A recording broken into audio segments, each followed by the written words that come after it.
87-85, Lindsey Wilson falls here this afternoon. John B. Wethington joins me here courtside. Coach, this was a game that's kind of a head-scratcher because your defense has been phenomenal all season long, yet Life puts up 87 points against you and shoots 53% from the field. It just wasn't there defensively for us today. It sure wasn't. They were their aggressor the whole game, and you got to take your hats off to them.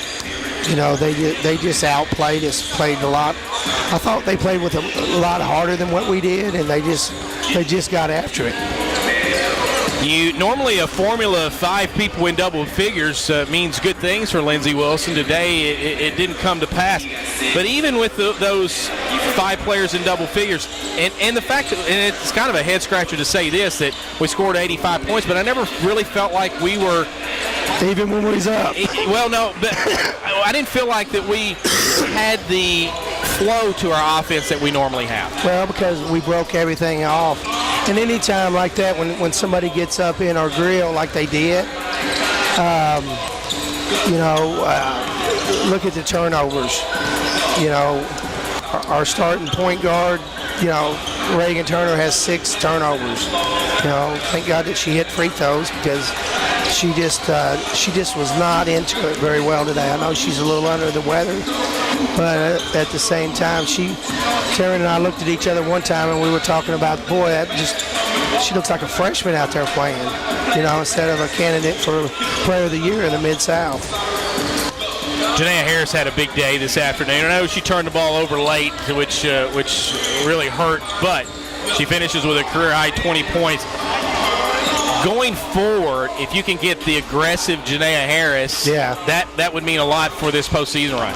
Well, I'm sure during the game a lot of people see me get on her so much because of her just playing, lackadaisical or not being real aggressive. Because I see that person right there in practice all the time, and then in game she steps back. But at the same time, she's got to take care of the ball, especially whenever Turner's out there and, she just puts it out in front of her. That's a couple games in a row, that big key possessions where somebody just takes it from her because she sticks it out there. Coach, with 4:02 left, Reagan fouls out, 81-75, and we just kind of fell apart. Yeah. Well, our basketball IQ, we have tried to work on that the whole year. It's kind of like that last play of the game where we got the rebound and Harris had the ball, and instead of Harrison taking it all the way to the hoop, she throws it to Molly Stone up the sideline, 50 feet from the basket, and expects her, which she did a good job. Took a good shot, and we got some good looks at it.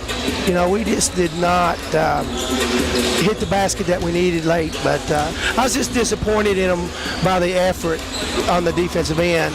It's one of the things that I've said that I really don't remember the last time I had a defensive team that this caliber. But we played so much catch defense today. And once they did catch it and start dribbling it, they just put us on their hip and rode us wherever they wanted to instead of sliding our feet. And we finally got G online, but then there at the end, she let her man score by driving underneath the basket instead of sliding. But we got a lot to work on, but we have a few days to do it and get ready for the tournament. Regular season's over. Coach, let's talk about your 4 seniors for a moment. We talked to Coach Duncan in the pregame about this class and what they mean to the program. We'll give you an opportunity to do the same. Well, I mean, they're great girls. They're great students. You look at G. She's going to graduate, and she's moving back home. I think she's going to wind up getting married. But one of the all-time leading shot blockers here, and she's really got a lot better.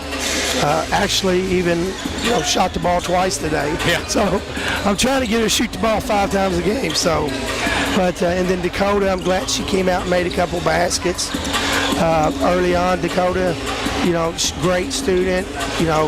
Just a great girl to be around. In practice, she's made people better. If she probably didn't have G in front of her, she'd play a lot more. With Tiana, I'd just like to see what this team would have been like if we had a true point guard out there with T, and she's going to be successful, going to be able to, get her education degree, and she wants to get into coaching, and she's got 2 or 3 different people in Louisville already interested in her, of coming and helping them at some high schools up there. And then you got Heidi. Heidi's been one of the most improved players that, from a defensive standpoint, I believe I've ever coached.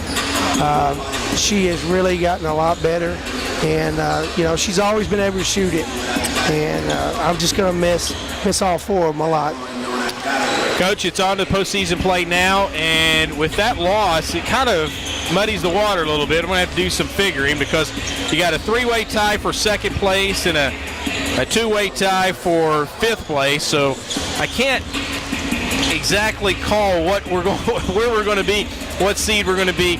Just all I can say is log on to lindsayathletics.com later tonight. We'll figure it all out. But postseason play, I guess your early thoughts. You don't know who you're going to play yet, but you headed to Pikeville for the Mid-South Conference tournament. Yeah, I mean, that'd be all right, It doesn't matter, really, as long as, if we don't give better defensive effort than that, we won't be up in Pikeville very long.